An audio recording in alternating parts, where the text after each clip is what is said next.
નમસ્કાર, આપ જોઈ રહ્યા છો નેશન પ્લસ ન્યૂઝ. હું છું આપની સાથે હિરલ પંડ્યા. વડોદરા શહેરના ગાજરાવાડી વિસ્તારમાં પાણીની ટાંકી પાસે મુખ્ય ફીડર લાઇનમાં મોટું લીકેજ સર્જાતા રસ્તાઓ પર હજારો લીટર પીવાનું શુદ્ધ પાણી વહી રહ્યું છે, જેને લઈને સ્થાનિકોમાં ભારે રોષ જોવા મળી રહ્યો છે.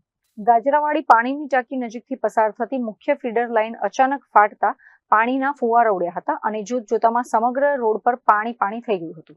સ્થાનિક લોકોનો આક્ષેપ છે કે વાડી અને આસપાસના વિસ્તારની જનતાને લાંબા સમયથી પૂરતા પ્રેશરથી પાણી મળતું નથી.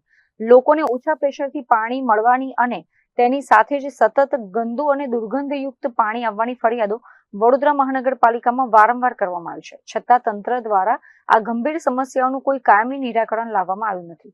વારંવાર થતા આ લીકેજના સમારકામ પાછળ પ્રજાના વેરાના કરોડો રૂપિયાનો ધુમાડો કરવામાં આવી રહ્યો છે, પરંતુ પરિણામ શૂન્ય છે. પ્રજાના પૈસે માત્ર કોન્ટ્રાક્ટરોની તિજોરીઓ ભરાતી હોવાના આક્ષેપો પણ સ્થાનિકોએ લગાવ્યા છે. આ લીકેજને તાત્કાલિક ધોરણે બંધ કરી ગંદા પાણીની સમસ્યાનો કાયમી ઉકેલ લાવવામાં આવે તેવી સ્થાનિકોએ વડોદરા મહાનગરપાલિકાના તંત્ર સમક્ષ ઉગ્ર માંગ કરી છે. Bureau report, nation plus news, Vadodara.